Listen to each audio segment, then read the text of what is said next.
Okay, so good, glorious morning, everyone, and welcome to Lavender House. I want to talk to you this morning, as I promised a few days ago, about the 8 laws, God's 8 laws of natural health.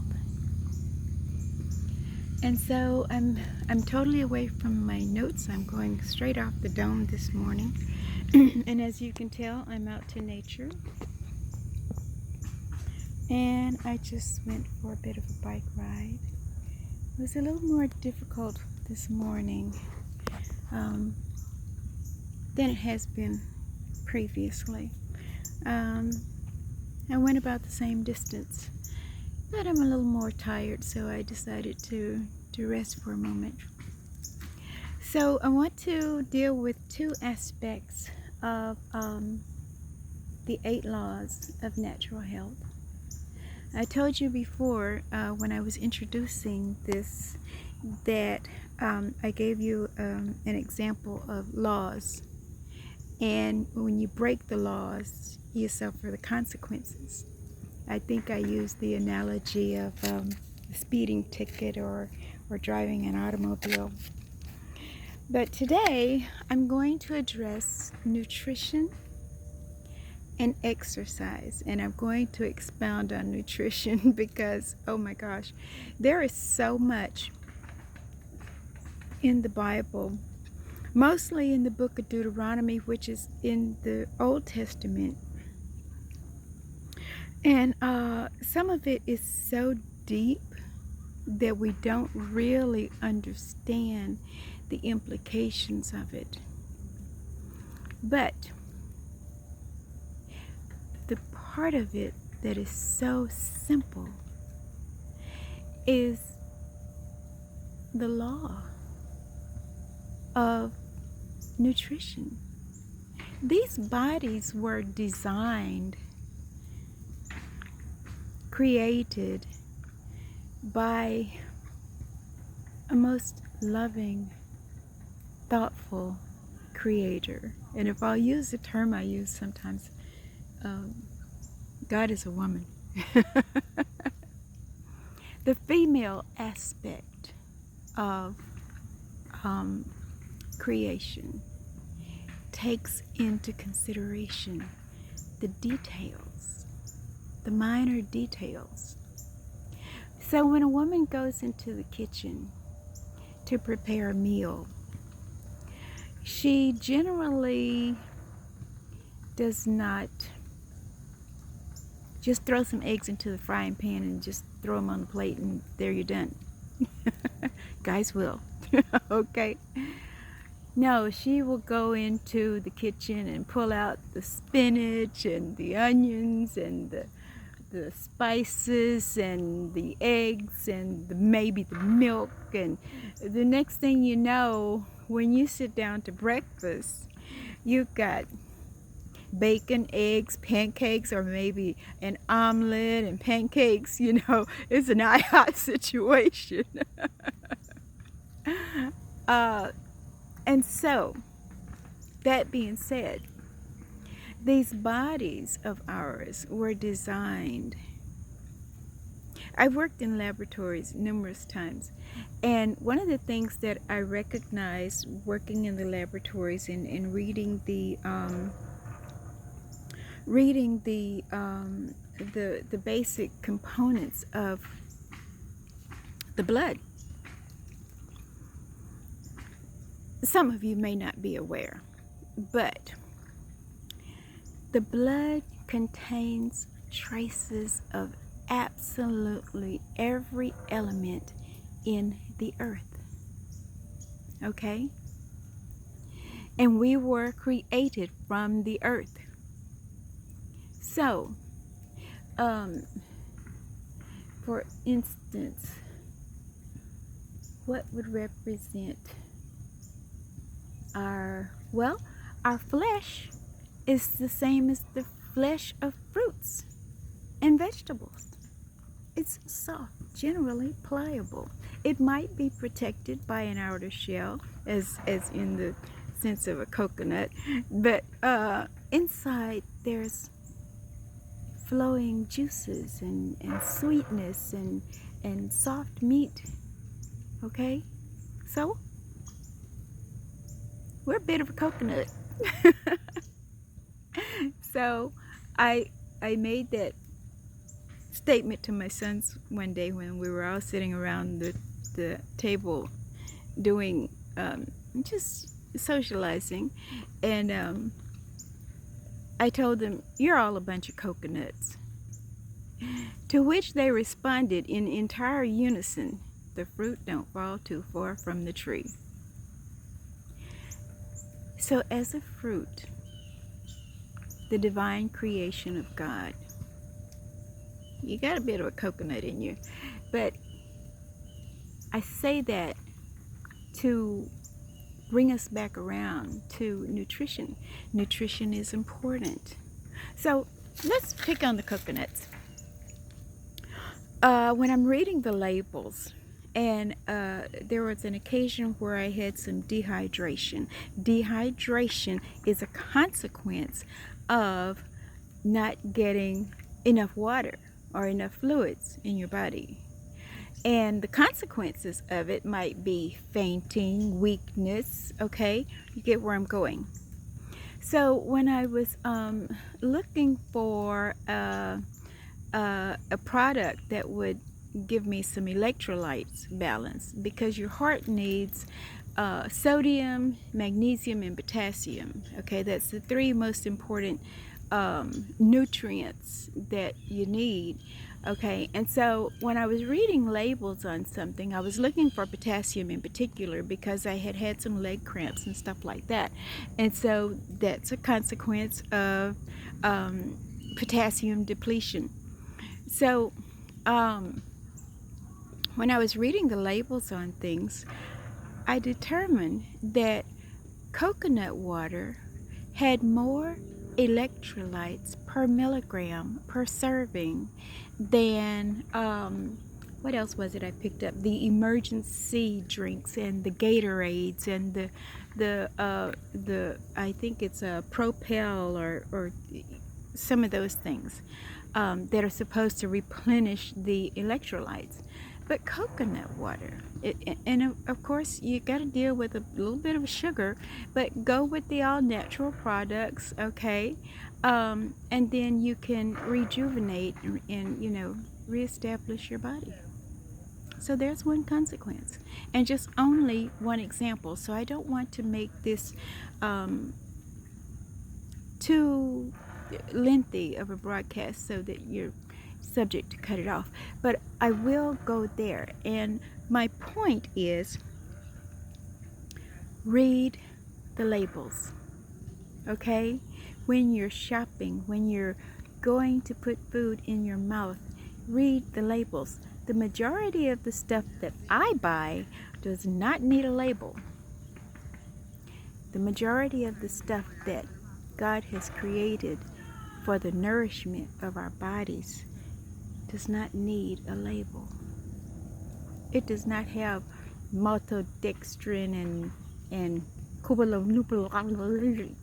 okay, and MSG, flavor enhancers, and all these kinds of stuff. The sign above it might just say blackberries, might just say cherries, might just say apples. It might say organic, which I would encourage you to try that. I did an experiment one time with apples. I like the Fuji apple. And I did an experiment with just a regular Fuji apple. And what I noticed is after I eat a regular Fuji apple, about 20 minutes later, I get a sensation of almost like I'm hungry. Okay, and then the next day, I ate the organic apple, and I didn't get that sensation. So perhaps the consequence of eating an apple that had been stripped by pesticides and things like that of the majority of its natural nutrients, okay, left something to be desired in my body. So read your labels if you have to have labels. I encourage you to go around the store or go to farmers markets or places where you don't really have to have labels except for the name or the people that are creating the preserves or growing the apples and stuff like that. And ask questions at the farmer's market. Ask questions at the farmer's market. Are you certified organic? Okay, that means they have to work for a higher standard. Okay, of keeping the product legitimately organic. Okay, so I buy things like kale, spinach, your green leafy vegetables, or there's your phytonutrients, your vitamin A, and all these kinds of things. I don't really need to go into there because if you're holding a cell phone or you're in front of a computer, you can Google it. And I encourage you to Google it. Okay?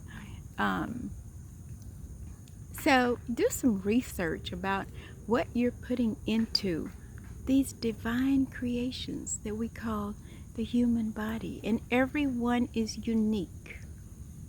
Okay? So I think I'll let go of nutrition on that.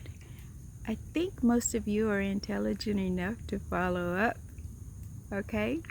But nutrition is important.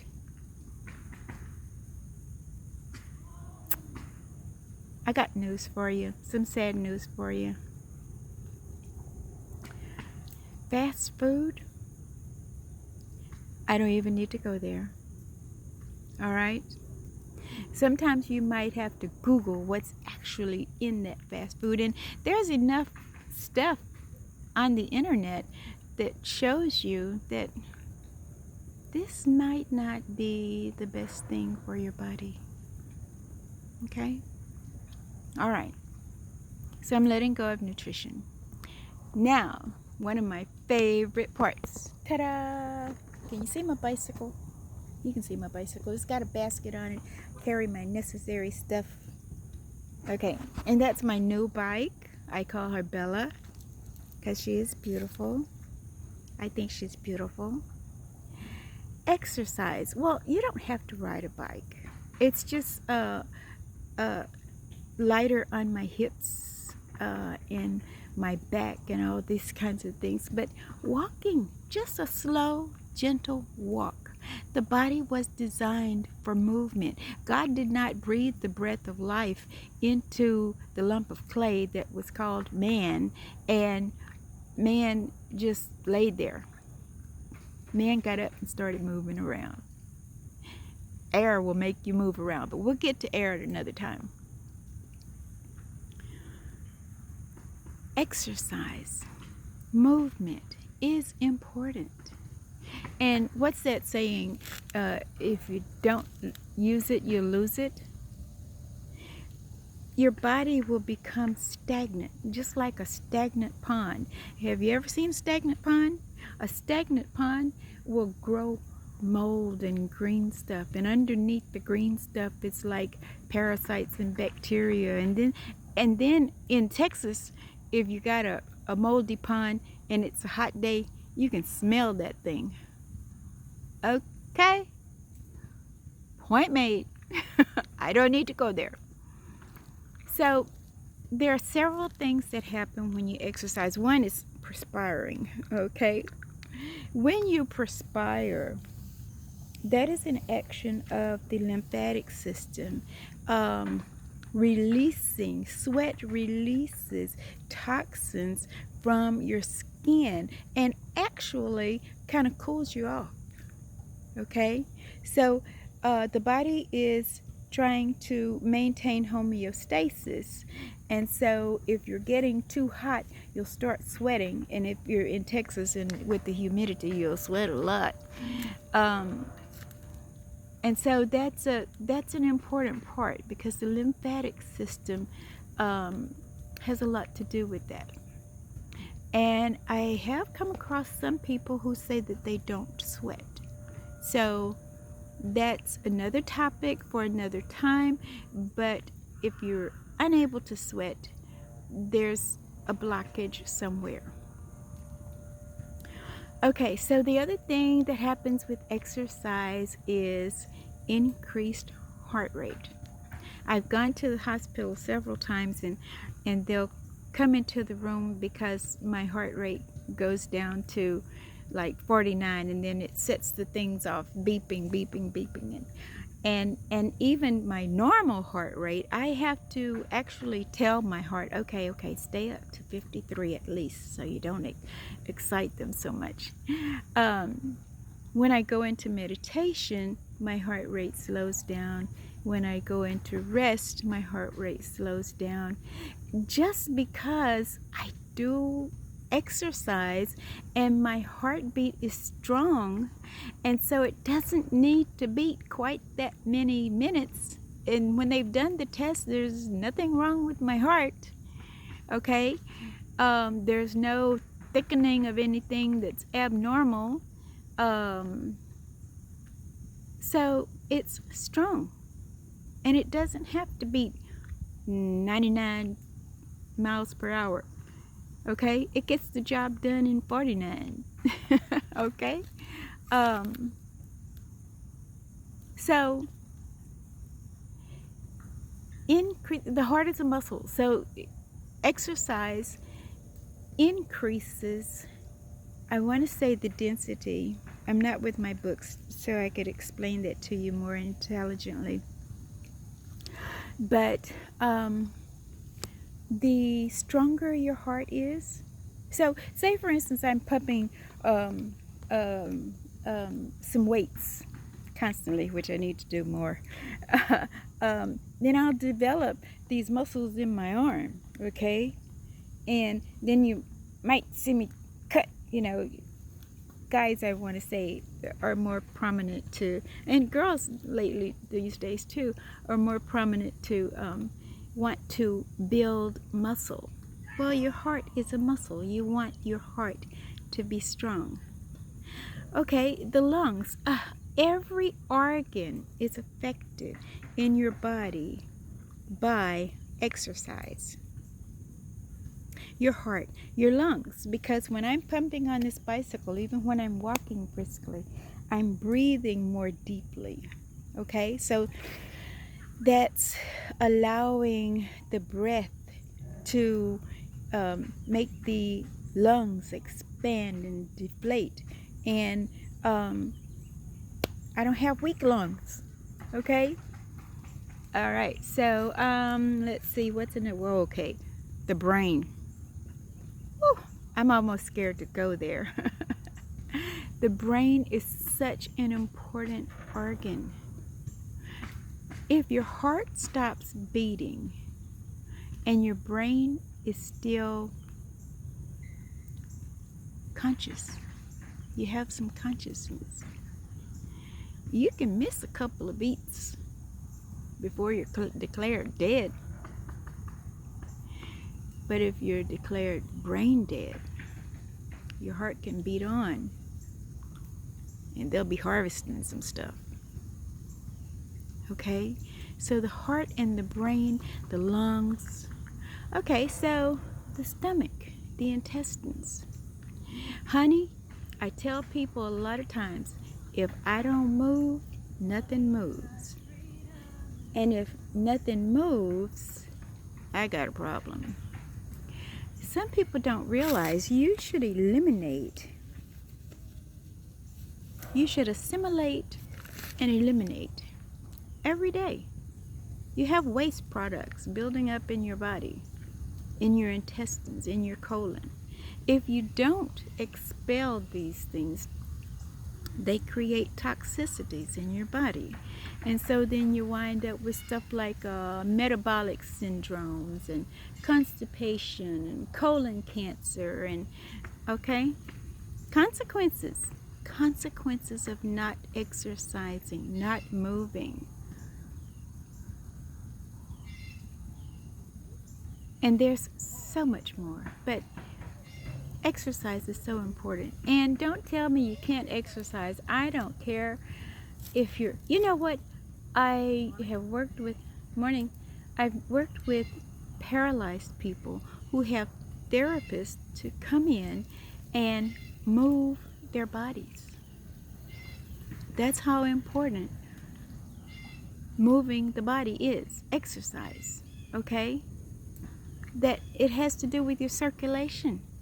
Your heart is pumping out the blood, but if it's just sitting there and it doesn't have anywhere to go, it gets sluggish, and then you wind up with blockages. And I learned that the hard way when I was sitting for hours on end in the hospital with loved ones, and I wasn't moving a lot. I went from constantly moving to sedentary. And what happened eventually was I developed, my leg was swelling, and I developed a deep vein thrombosis and pulmonary embolisms. Now, that's when the clots go into your lungs. The deep vein thrombosis is a clot in your leg, and many of you know about this. So, consequences of not moving the body. Okay, so let's stop at the most simplest one. One of the first signs of me either not getting enough water or not eliminating properly is I'll get a headache. That's one of my first signals. So, depending on where your headache is, you can determine if it's a bilious headache. And a bilious headache is one that is brought on by lack of exercise, lack of movement of the bowels, okay? And so some toxicities are going all the way up to the brain. You're getting congested. Congestion is one of the consequences of lack of exercise. Okay, so that's probably enough for today, because I think I'm going over into about 20 minutes. Hopefully I have given you enough information to help you or to inspire you to give some consideration to nutrition and exercise, the importance of getting them both, and the consequences of ignoring the laws that they represent and the benefits that they have upon the body. I thank you, Father, that I am fearfully and wonderfully made. All of nature opens up to support me, to bless me. I am indeed grateful. And I know that you are too. So, have a glorious day. I gotta make my way back home.